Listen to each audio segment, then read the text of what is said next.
안녕하세요. 오늘도 사연살롱을 찾아주셔서 감사합니다. 여러분은 배우자에 대해 얼마나 알고 계신가요? 저는 결혼한 지 30년이 되도록 이 인간이 어떤 인간인지 모르고 살았어요. 아니, 안다고 생각했어요. 그러니 그 모진 세월을 견디고 살았겠죠. 한 지붕 아래서 한 이불을 덮고 살았지만 이 인간이 얼마나 자신을 꽁꽁 숨기고 살았는지 저는 물론 딸아이도 이 인간의 이중적인 모습을 눈치채지 못한 채 살았네요. 결혼 30주년 기념일에 고작 10,000원짜리 팬티 3장 던져주는 남편이지만 그래도 우리 가족을 위해 헌신하고 사는 사람이라서 서운한 마음보다는 감사한 마음이 더 컸어요. 그런데 그런 제 가슴에 비수를 꼽을 줄 누가 알았겠어요. 사연을 적으려니 또다시 감정이 복받쳐 오르지만 최대한 감정을 추스르고 적어볼게요. 딸들은 배우자를 고를 때 자기 아빠와 비슷한 남자를 고르게 된다고 하잖아요. 저도 어느 정도는 그랬던 것 같아요. 제 친정아빠는 30년간 은행원으로 사셨어요. 지금이야 은행원이라고 하면 직업 좋다는 말들을 하지만 저희 아빠가 그 일을 시작할 때만 해도 박봉에 시달리는 그저 그런 직업에 불과했어요. 엄마는 늘 깨알같이 가계부를 적어가며 얼마 안 되는 남편 월급을 쪼개 살림을 살았고 은행에서 실적을 올려야 할 때면 사돈의 8촌까지 전화를 돌려가며 남편을 위해 자존심을 팔아야 했어요. 그렇게라도 해서 남편 실적을 채울 수만 있다면 남한테 싫은 소리 듣는 것쯤이야 아무것도 아니라고 생각하셨죠. 영자야, 요즘 어떻게 지내니? 예, 너 또 부탁하려고 전화한 거지? 그런 거라면 길게 얘기 안 해도 돼. 나 아무것도 안 해줄 거니까. 너도 참 뻔뻔하다. 몇 년 전에 적금도 들어줬잖아. 한번 해줬으면 됐지. 어쩜 매번 전화해서 사람을 이렇게 귀찮게 하니? 네 남편만 실적 내야 한다니? 동창들이 다들 그러더라. 너한테 전화 오면 덜컥 겁부터 난다고. 이번엔 또 뭘 부탁하려고 그러나 그 생각부터 든다고 말이야. 오죽하면 친구들이 이러겠니? 왜 이렇게 주변 사람을 힘들게 하냐고. 암튼 우리도 요즘 힘들어서 네 부탁 들어줄 여력 없어. 그리고 말인데 앞으로 너한테 이런 전화 안 받았으면 좋겠다. 우리 당분간 연락하지 말자. 서운해도 할 수 없어. 나도 오죽하면 이러겠니. 그럼 끊는다.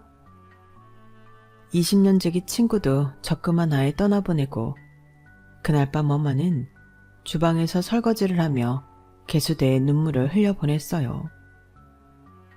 부탁을 거절하는 친구한테 서운해서가 아니에요. 이렇게 살 수밖에 없는 자신이 한심해서 그랬던 거죠. 언젠가 엄마가 그러시더라고요. 네 아빠가 은행원으로 30년 사는 동안 떨어져 나간 내 친구가 몇 명인지 아니? 아니지. 몇 명이 남았는지 세는 게 빠르겠다. 중학교, 고등학교 그 많던 친구들 다 떨어져 나가고 아직까지 연락하는 건 정숙이 하나뿐이야. 너도 알지? 미국에서 살다가 몇 년 전에 한국 들어온 엄마 친구 정숙이. 걔도 한국 떠나 살아서 아직 연락하고 지내는 거지? 안 그랬으면 진작 연락 끊겼을 거야.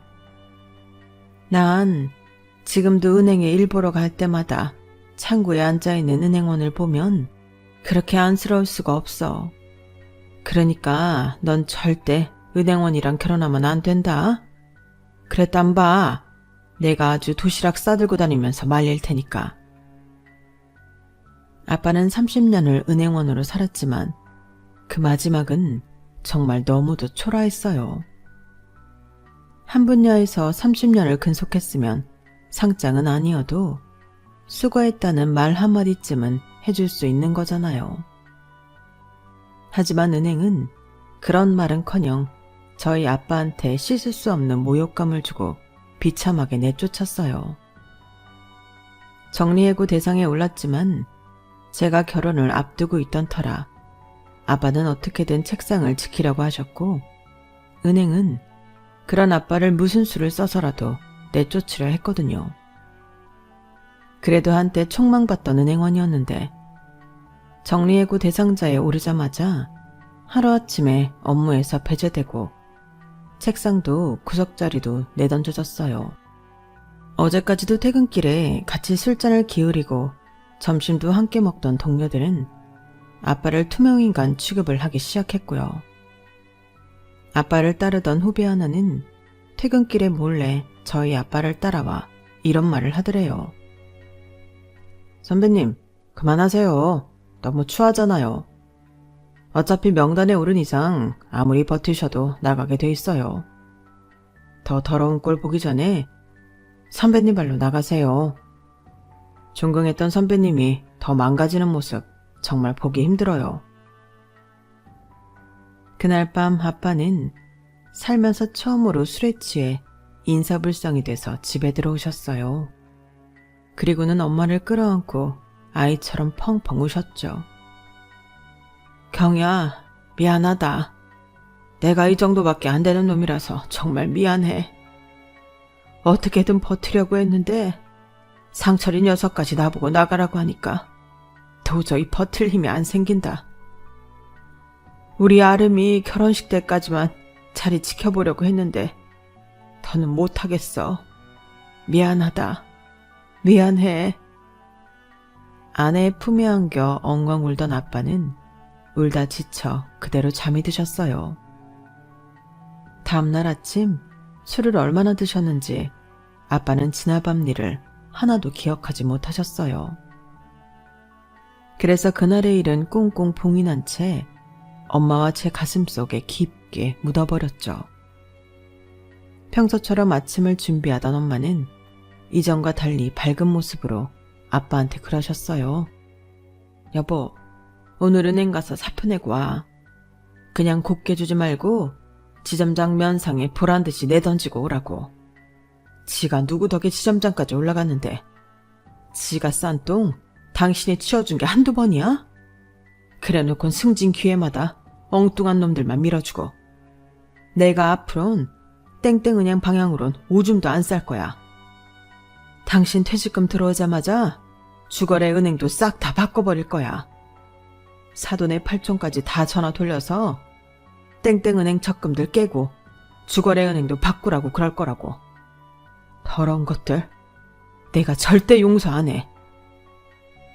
당신 갑자기 왜 그래? 내가 어제 술 취해서 무슨 실수라도 했어?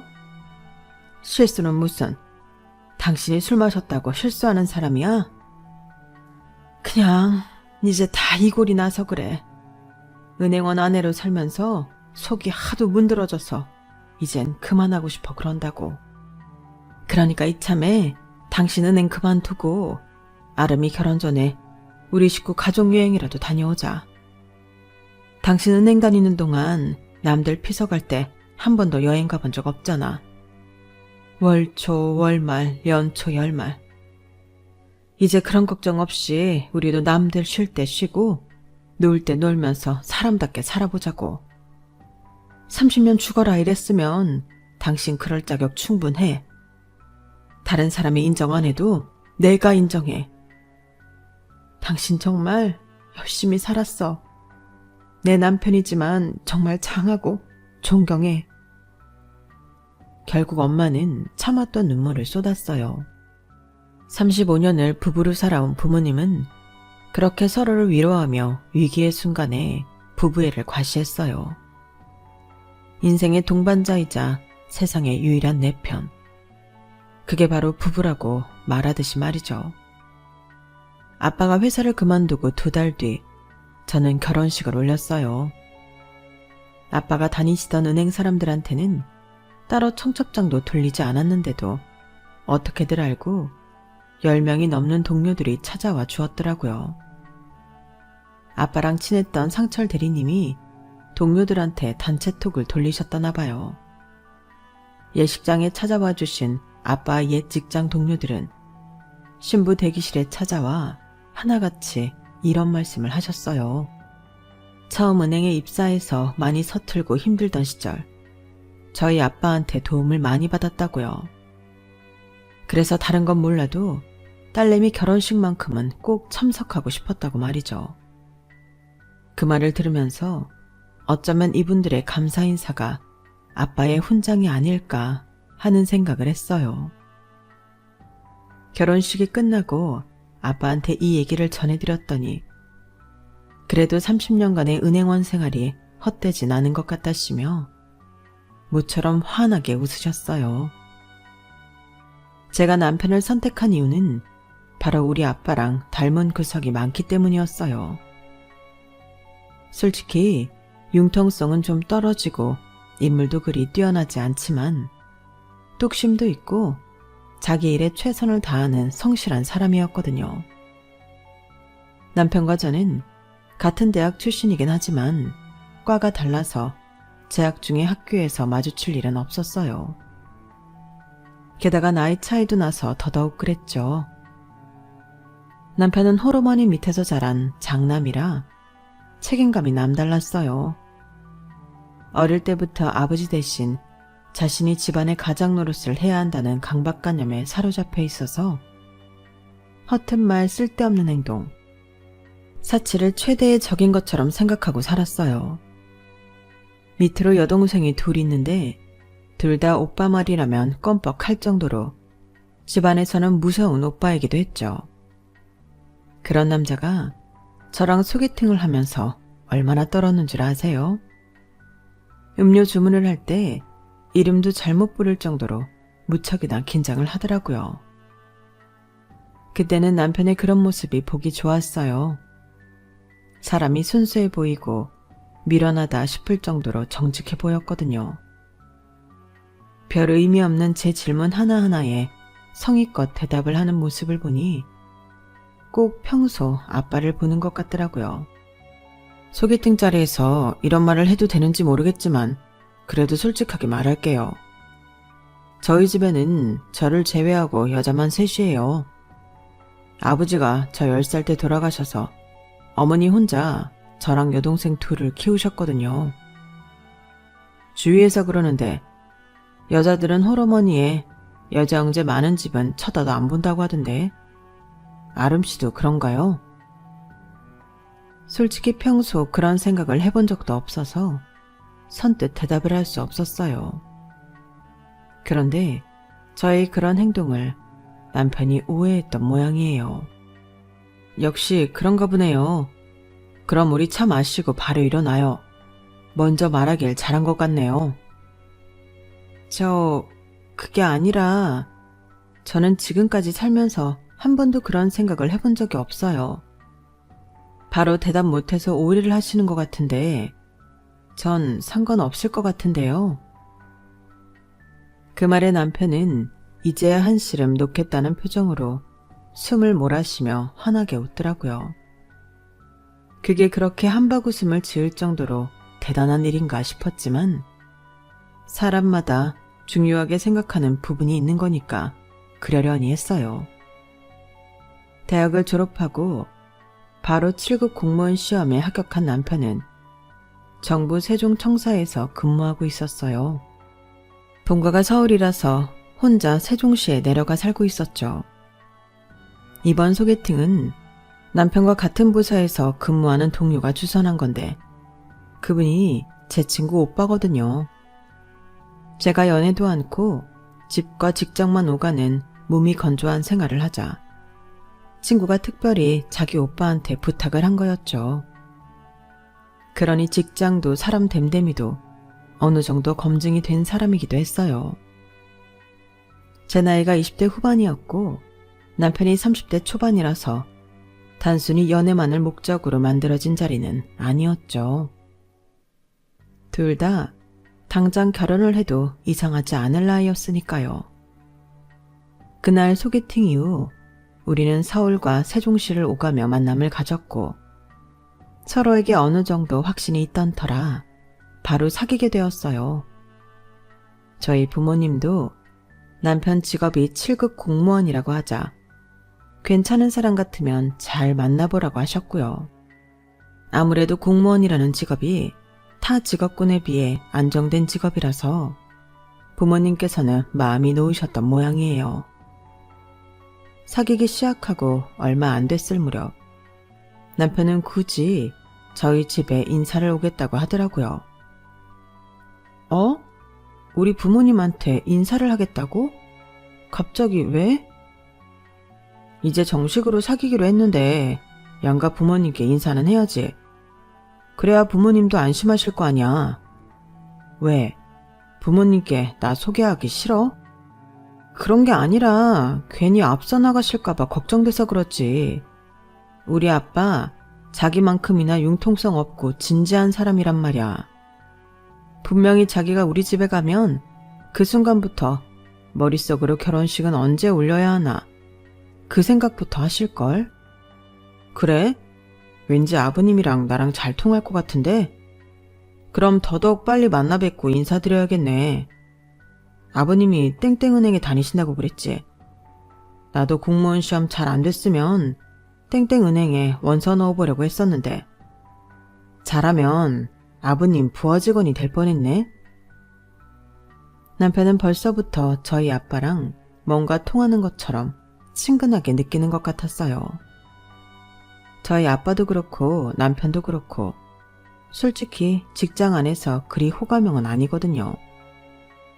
일은 잘하지만 융통성이 없고 너무 원리 원칙주의라서 곁에 있는 사람들이 많이 답답해하고 불편해하는 타입이니까요. 그런 두 사람이 만나게 된다니 솔직히 저도 조금은 기대가 되더라고요. 서로를 보면 마치 거울 치료를 하는 것 같은 기분이 들지 않을까 하는 생각도 들었고요. 부모님께 남자친구가 인사를 드리고 싶어 한다고 하자 무척이나 반기셨어요. 특히 저희 아빠가 무척이나 흡족해 하셨죠. 인사를 오겠다는 건 그만큼 자기 자신한테 자신도 있고 교제를 하는 데 있어 가벼운 마음은 아니라는 의미 아니겠니?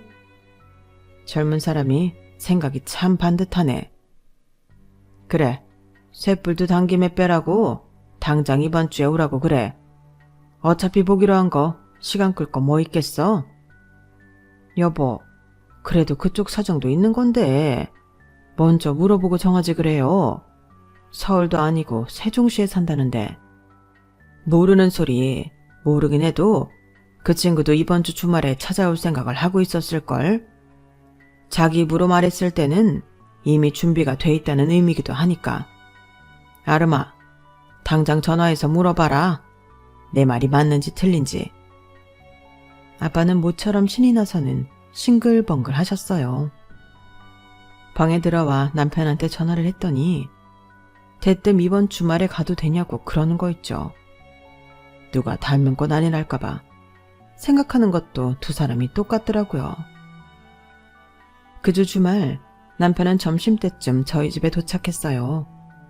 아빠도 그렇고 남편도 그렇고 술을 안 좋아하기 때문에 함께 점심을 먹고 차를 마시며 이야기를 나누었어요.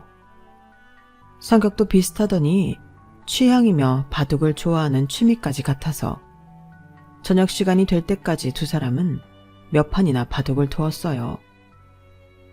1대2로 아빠가 한 판 더 이기긴 했지만 남편이 돌아가고 아빠가 그러시더라고요. 아까 그 친구가 마지막 판은 일부러 져주더라. 융통성이 없는 녀석일 줄 알았는데 그래도 사회생활을 해봐서 그런가? 영 맹탕은 아니야. 아름아, 아빠는 그 친구가 마음에 드는데 너는 어떠니? 물론 마음에 드니까 사귀는 걸 테지만 결혼까지 생각하고 있는지 궁금해서 그래. 아빠가 세상을 살아보니까 잘나고 똑똑한 놈들보다 우직한 사람이 결국엔 빛을 보더라. 모르긴 해도 그 친구랑 결혼하면 여자 문제로 고생을 하거나 엄한 데 투자해서 빚더미에 앉는 일은 없을 것 같아. 물론 그런 걸로 신랑감을 고르는 건 조금 그렇지만 그래도 남자는 일단 자기 가정에 충실하고 허튼 짓 하지 않는 게 최고라고 생각한다. 아직 사귄 지 얼마 안 돼서 결혼 얘기까지 꺼내기는 그렇다면 그래도 어느 정도는 염두에 두면서 만나도록 해.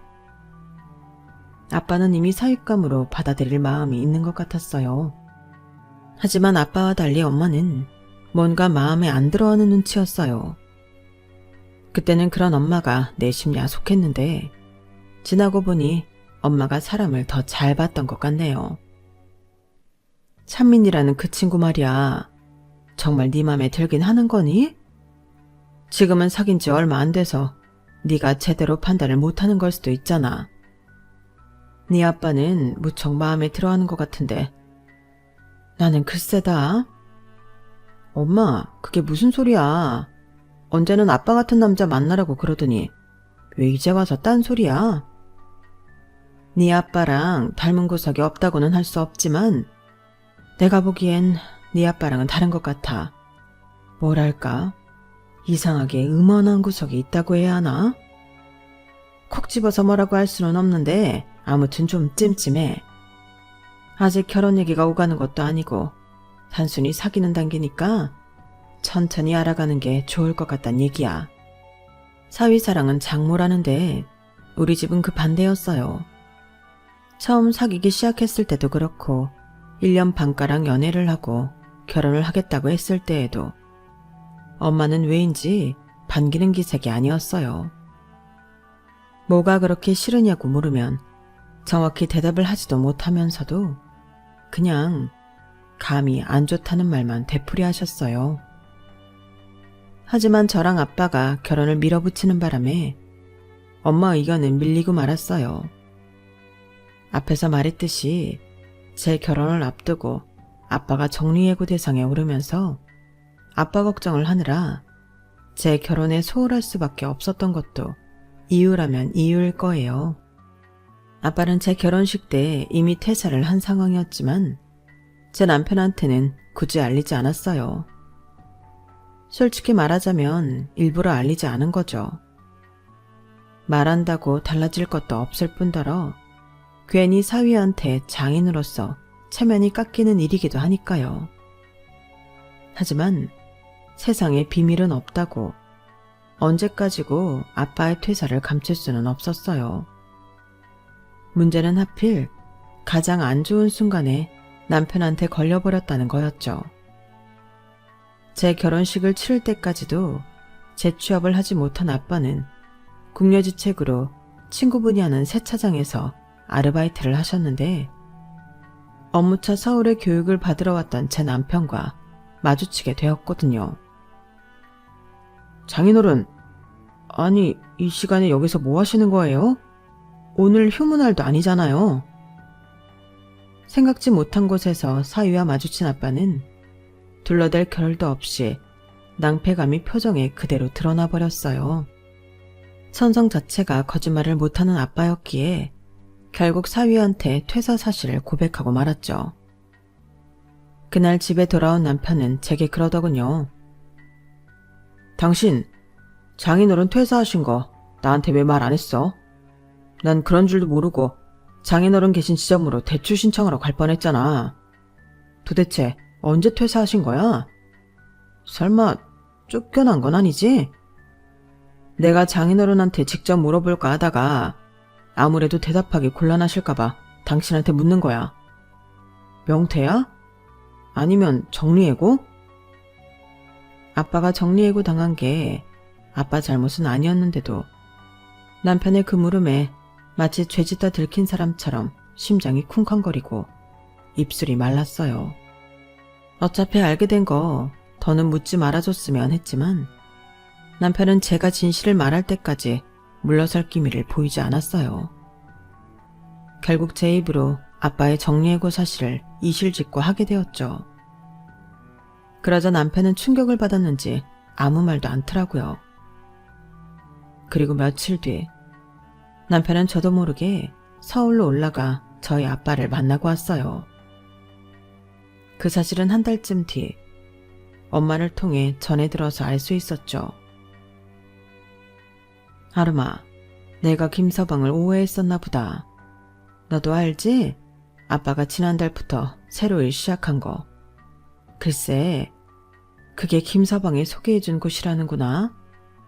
네 아빠가 이번에 첫 월급 받으면서 김서방한테 선물이라도 해야겠다면서 그 얘기를 하지 뭐니.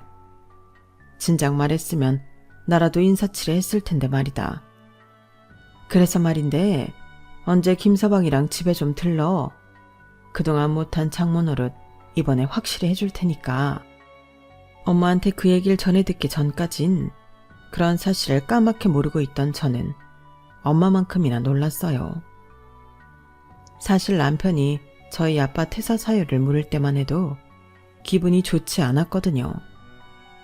마치 취조당하는 기분이 들었으니까요.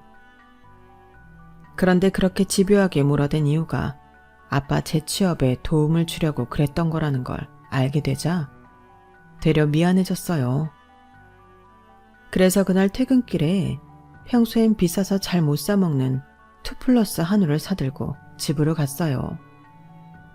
오랜만에 남편 몸보신이라도 시켜줄 요량으로요. 그런데 아름아, 너 왜 이러니? 우리가 지금 한우로 기분 낼 형편이야? 아파트 대출금 갚으랴, 청약 부으랴, 매달 들어갈 돈이 한두 푼이 아닌데 왜 이렇게 정신을 못 차려? 장인어른 취직시켜드린 일로 이러는 거라면 나 이런 거 안 받아도 돼. 뭐 바라고 한 일 아니니까. 알았어. 다시는 안 그럴게.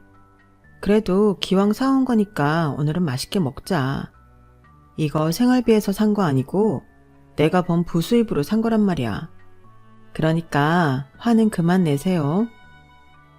그간 남편한테는 말은 안 했지만 아빠가 실직을 하신 이후 저는 퇴근 후에 투잡을 뛰었어요. 사실 거창하게 투잡이라고 할 것도 없는 간단한 문서 작업 일이었지만 그래도 직업 외에 수입을 창출하는 일이니까 투잡은 투잡인 셈이었어요. 그날 이후 저는 제 남편을 달리 보게 되었어요. 이전에도 제게 있어 남편은 생활력 강하고 믿음직스럽고 성실한 남편이었지만 그 이후에는 속도 깊고 누구보다 고마운 사람이라는 인식까지 가지게 되었거든요. 그래서 저를 곱게 봐주지 않는 얄미운 시어머니와 시누이들한테도 어떻게든 다가가려고 노력하게 되었어요. 남편이 내 부모한테 헌신적으로 하는 만큼 저도 그래야겠다는 생각이 들었거든요.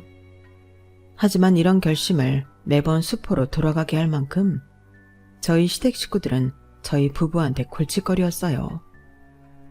어머님은 벌이는 얼마 안 되시면서 남들 하는 건 다 하고 살고 싶어 하는 분이셨고 두 시누이는 일 안 하고 돈 많은 남자 몰아서 인생 역전하는 게 지상 최대의 과제인 것처럼 생각하는 사람들이었거든요. 저런 집에서 어떻게 내 남편 같은 사람이 나왔을까 의아할 정도로 남편과는 완전 다른 사람들이었죠. 이날 이때까지 저희가 물어드린 어머님 카드값이 얼마인지 모를 정도로 어머님은 뒷일은 생각도 않고 일단 저지르곤 하셨어요. 한 번은 이런 일도 있었어요. 제가 딸아이를 낳고 친정에서 산후조리를 하다가 집에 돌아가 봤더니 거실 한 구석에 못 보던 물건이 박스채 쌓여 있더라고요. 짐을 가지고 오느라 뒤늦게 현관에 들어서 남편한테 이게 뭐냐고 물었더니 그 얘긴 나중에 하자. 우리 채연이가 난생 처음 집에 온 날인데 골치 아픈 일로 기분 상하고 싶지 않거든. 일단 채연이 데리고 안방으로 들어가. 내가 청소 싹 해놓고 가습기까지 사다가 세팅해 놨으니까. 남편은 제 손을 잡아 끌며 안방으로 데리고 갔어요. 남편의 이런 반응 때문에 저는 더 그 물건들에 신경이 쓰이게 됐죠. 그래서 그냥 말해보라고 목소리를 높였더니 글쎄 뭘 하는지 아세요? 어머니가 다단계에 걸려서 물건을 좀 사들이셨어. 옥장판이라고 하는데 박스를 풀어보니까 돈을 줘도 안 가져갈 정도로 처참한 물건이더라고. 실적 올린다고 10개나 사셨다는데 이걸 누구한테 팔겠냐고. 내가 가져가서 반품해보려고 했는데 반품 불가상품이라고 안 된다고 그러잖아. 뭐? 그럼 어떡해? 그래도 너무 걱정하지 마. 내가 소비자보호센터랑 관련 부처에 도움을 청해놨으니 곧 해결될 거야. 남편이 공무원이라는 사실 때문이었을까요? 사실 그렇게 큰 걱정은 하지 않았어요. 이후 남편한테 일의 진행을 물었더니 잘 됐다고 했고 저도 그렇게 알고 있었죠. 그런데 신우이가 전화해 대뜸 그러지 뭐예요. 언니, 이번에 언니 달리 봤어요. 난 언니 성격에 이혼한다고 난리칠 줄 알았는데 어떻게 그걸 참아요? 사실 말이 났으니 말이지 이날 이때까지 오빠가 엄마 때문에 돈 날린 게 한두 번이 아니거든요. 오빠야 자식이니까 그러려니 하지만 언니는 따지고 보면 남인데 그걸 참아주다니 정말 대단해요. 이번에도 좀 심하긴 했죠? 800이 누구 집 개 이름도 아니고. 아가씨, 그게 무슨 소리예요? 내가 참은 건 뭐고 800은 또 뭐예요? 그러자 수화기 너머로 들리던 신우의 목소리가 일순 잠잠해졌어요. 혹시 그거 옥장판이라고 얘기하는 거예요? 그거라면 그이가 잘 처리됐다고 했는데 아닌가요? 그러자 신우이는 짜증을 확 내더니 그러는 거예요.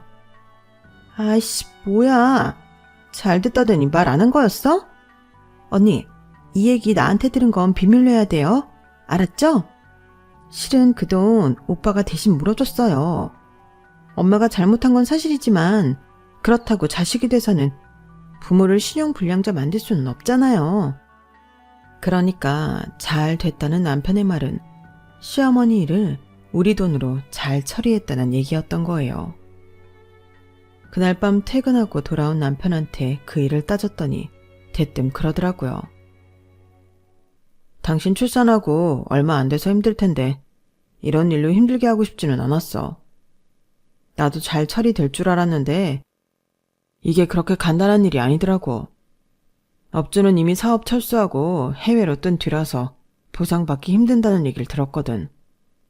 그래도 경찰에 신고를 해뒀으니까 업주가 차후에라도 입국하면 바로 잡을 수 있을 거야. 여보, 우리 돈 800이 어떻게 안 돼. 그러니까 나 믿고 조금만 기다려줘. 알았어. 암튼 업주가 한국에 입국하면 그때는 돈 받을 수 있긴 한 거지? 평생 전 세계를 떠돌지 않는 이상 한 번은 들어오게 될 거야. 그러니까 그 돈은 적금 들어놨다 생각하고 기다리자. 속에서는 천불이 났지만 일단은 남편 말에 따르기로 했어요. 저라고 생돈 800이 날아갔는데 왜 안 아까웠겠어요. 그 돈은 남편 혼자 번 돈도 아니고 임신 8개월까지 직장생활 해가며 저도 함께 모은 돈인걸요. 며칠 뒤 친정엄마가 반찬을 싸들고 집에 오셨길래 그 얘기를 했더니 엄마가 그러시는 거예요. 그래도 김서방한테 너무 뭐라고 하지는 말아라. 너도 너지만 본인 속은 오죽하겠니? 네 시어머니는 밉지만 그래도 김서방 생각하면 참아야지 어쩌겠어. 네 아빠 은행에서 나오고 지금 회사에 들어갈 수 있었던 건 누가 뭐래도 김서방 덕분 아니니? 그 덕에 너도 우리 걱정 안 하고 살 수 있는 거고. 일단 김서방 말대로 돈 묻어뒀다 생각하고 잊어. 그게 편해. 내 편을 들어줄 줄 알았던 엄마는 의외로 제 남편 마음부터 헤아리려 하셨어요. 아빠가 사위 덕에 재취업을 하신 뒤로는 늘 이런 식이었죠. 그래도 엄마 말이 틀린 것 같지 않아서 저도 그 일은 마음에서 접으려고 했어요. 30년을 남편과 살아오면서 크고 작은 일들이 얼마나 많았겠어요. 특히 저희 시어머니는 돌아가시는 그날까지도 우리 부부 속을 엄청 썩이셨어요. 잊을만 하면 돈 사고를 치셨거든요.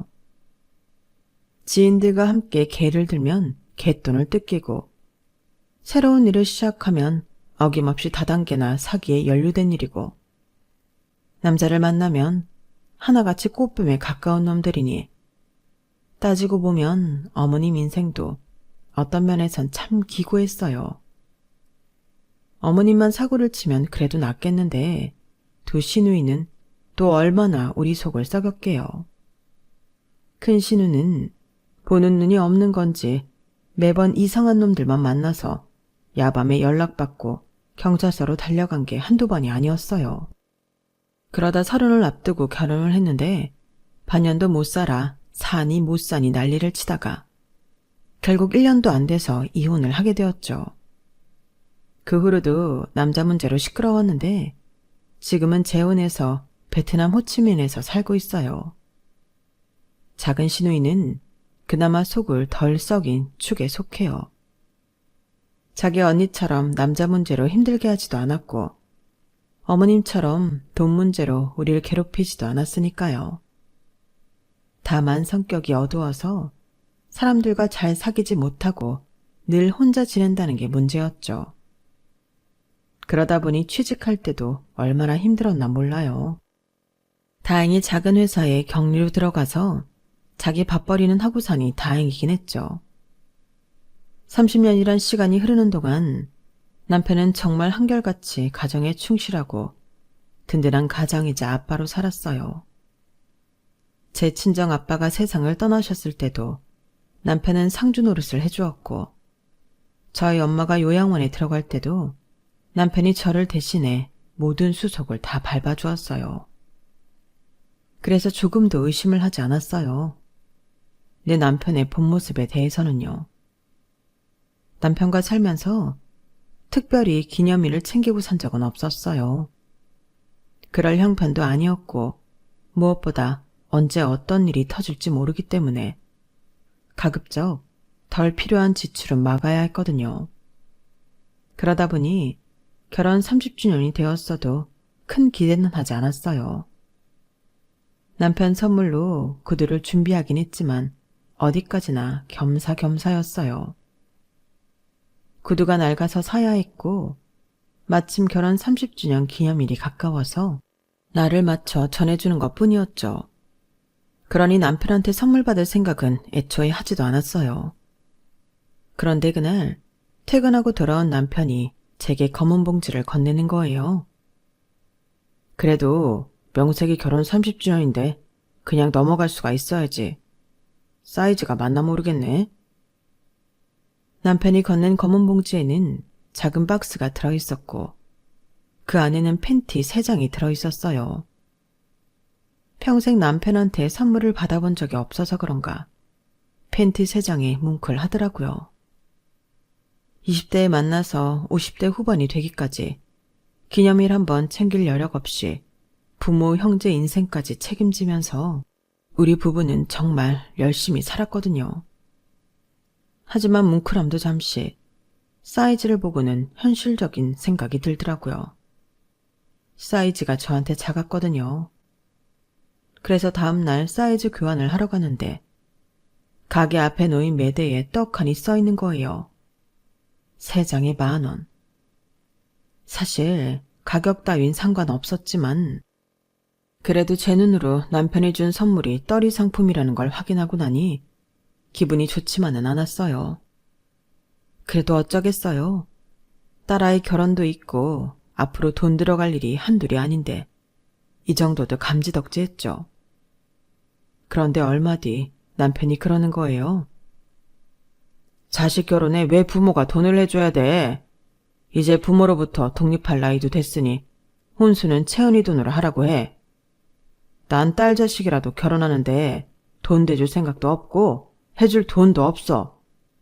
우리 사정 뻔히 알면서 당신 왜 그래? 아무리 짠돌이 남편이라고 해도 자식 결혼에 돈 한 푼 못 주겠다고 버틸지는 몰랐어요. 그 일로 한동안 남편이랑 실랑이를 했지만 결과는 변하지 않았어요. 그런데 그 일이 있고 얼마 뒤 사단이 난 거예요. 저희 집엔 남편이 사용하는 작은 방이 하나 있는데 평소 잠궈져 있던 서랍이 그날은 열려 있더라고요. 안 그래도 이 안에 뭐가 있길래 이렇게 꽁꽁 싸매놓은 건가 궁금하던 차에 서랍 속을 뒤져보았죠. 그랬더니 같은 이름으로 온 회사 우편물이 쌓여 있더라고요. 개인 창고를 대여해주는 회사였어요. 우편물에는 창고 임대 만료 및 연장에 대한 내용이 적혀 있더라고요. 남편은 10년 가까이 이 회사 소유의 개인 창고를 임대에 쓰고 있었어요. 다행히 카드키도 함께 있길래 주소지에 적힌 창고로 가보았죠. 창고라고 해서 물류창고처럼 큰 창고인 줄 알았는데 가보니 한두 평 남짓한 작은 방 같은 거더라고요. 카드키를 찍고 문을 열었는데 세상에, 모 아이돌 굿즈가 방 안 가득 전시돼 있지 뭐예요. 야광봉은 물론이고 컵, 텀블러, 수건, 캐릭터가 그려진 각종 물건들이 빼곡했어요. 어찌나 정리를 깔끔하게 해두었는지 전시장에 온 착각을 할 정도였죠. 100원짜리 동전도 허투루 쓰는 일이 없는 남편인지라 이걸 돈 주고 샀다는 게 믿어지지 않았어요. 순간 이걸 사는데 얼마가 들었는지 궁금했어요. 그래서 방 안 사진을 찍어서 인터넷에 올려봤더니 대다수의 사람들이 말하길 저 정도 모을 정도면 1억은 좋게 넘을 거라고 하더군요. 고작 이런 자질구레한 게 1억? 그 말을 들으니 속이 부글부글 거리더라고요. 확실한 건 남편한테 직접 물어봐야겠다 싶어서 그날 밤 남편한테 창고 카드키와 창고 안 사진을 들이밀었더니 남편이 불같이 화를 내는 거 있죠. 야, 네가 거길 왜 들어가? 가서 물건에 손댄 거야? 뭐 만졌어? 내가 얼마나 아끼는 건데 그걸 건드려? 지금까지 남편의 그런 모습은 본 적 없었기에 저는 입을 떡 벌린 채 남편을 바라보기만 했어요. 그러다 정신이 들어 쏘아붙였죠. 지금 그게 중요해? 딸 결혼했을 돈은 없다면서 이런 애들 장난했을 돈은 있었나 보지? 사람들이 그러더라. 이 정도 모으려면 1억은 좋게 들었을 거라고. 설마 당신이 그런 돈을 여기에 쓴 건 아니지? 그러자 남편은 잠시 머뭇대더니 말했어요. 참, 뭣도 모르는 것들. 1억? 그 돈으로 이걸 어떻게 모아? 한정판 굿즈는 경매까지 받아서 산 거라 가격이 얼만데. 하여간에 시세를 몰라요. 그리고 당신, 애들 장난이라고 했어? 이것도 따지고 보면 나름의 투자야. 팬들 사이에선 이런 굿즈 하나하나가 얼마나 귀한 건지 알아? 내가 모은 것 중 몇몇은 지금이라도 당근에 내놓으면 곱절을 주고 사겠다는 사람도 널렸다고. 아니, 비단 가격이 문제가 아니야. 암흑 같은 내 인생을 밝혀준 애들이라니까. 그러니까 이건 단순히 굿즈가 아니라 내 인생의 은인이나 마찬가지야. 잘 알지도 못하면서 천박하게 돈으로 따질 생각만 하다니. 이래서 당신은 안 되는 거야. 완전 반 미친 사람처럼 떠들어대는데 이 사람이 아는, 내가 아는 그 짠돌이 남편이 맞나 싶었어요. 결국 그날 남편을 통해 그간의 지출 내역을 들을 수 있었고 그 금액은 제가 생각했던 것 이상이었어요. 굿즈를 비롯해 아이돌한테 선물한 조금 금액까지 합하면 총 금액이 1억이 훌쩍 넘었거든요. 그런데 웃긴 건 그 다음이었어요. 말이 났으니 말인데 채은이 결혼식 말이야. 어쩌면 나는 참석 못할지도 모르겠어. 그때 방콕에서 콘서트가 열릴지 모른다는 얘기가 있어서 말이야. 컴백 무대라서 이번만큼은 꼭 가야 돼. 지금 해체 얘기도 있어서 마지막 콘서트가 될지 모른다고. 뭐? 이 인간이 미쳤나? 지금 딸 자식 결혼식에 빠지고 아이돌 콘서트 가겠다는 거야? 당신 제정신이야? 당신, 내가 아는 김찬민 맞아? 100원짜리 동전 하나에 벌벌 떨던 그 사람 맞냐고. 여보, 제발 정신 좀 차려. 나 멀쩡해. 그리고 지금까지 당신이 나를 어떻게 봐왔는지 모르겠지만 난 처음부터 지금의 내 모습이었어.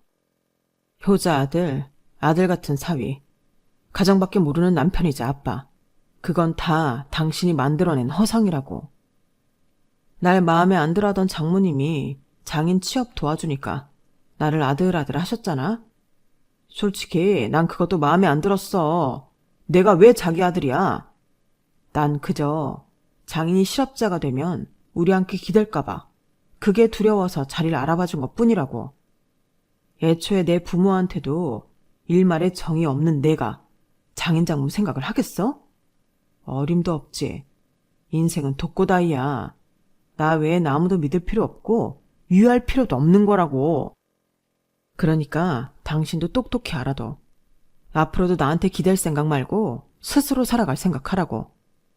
난 퇴직하면 그날로 내 인생 찾아 떠날 거니까. 당신은 당신 인생 살아. 지금까지 나 할 만큼 하고 살았잖아.